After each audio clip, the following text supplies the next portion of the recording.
هذا ما آلت إليه طرقات وممرات بلدية طالمين بفعل ظاهرة زحف الرمال التي غطت كل شيء وجعلت من حركة التنقل جد صعبة. الطريق في طلمين واحد ما يصلحش للسير، ما كانش طريق واحد يصلح للسير. في الطرقات راكم تشوفوا الطريق الولائي الذي يربط بين بلدية طلمين وتيميمون على مسافة 30 كيلو، راه بيس. رانا كل يوم نعانيو، راهم يفوتوا منهم المرضى، وشحال من مريض يموت في الطريق بسبب الطريق المهترئ. الطرقات ما كانش، هذه يخلصوها الناس بجيبهم.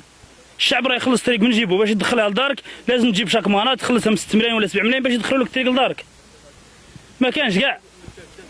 السلطات المحلية أوضحت في ردها على الانشغال استفادتها من مشاريع لإعادة الاعتبار للطرقات وفك العزلة عن السكان. كمشنا بلدية طلمين الحمد لله منطقة شاسعة جدا كبيرة جدا، ما باش تخرج يعني تنقي ينوض لك ريح، هبوب الرياح في يوم ولا في يومين يصعب عليك أنك تتدخل على الأقل أسبوع ولا أسبوعين باش تقدر كل الطرقات يعني تكون الأخر.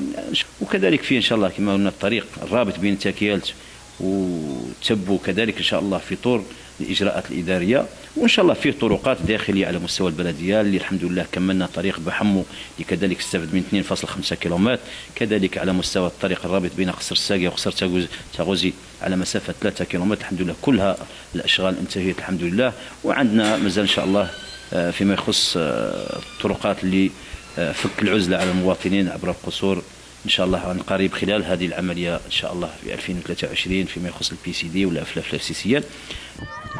زحف الرمال ظاهرة أثرت سلبا على البنى التحتية ومن بينها هذا الطريق الذي بقيت منه أجزاء صغيرة تشكل خطرا كبيرا على مستخدميه.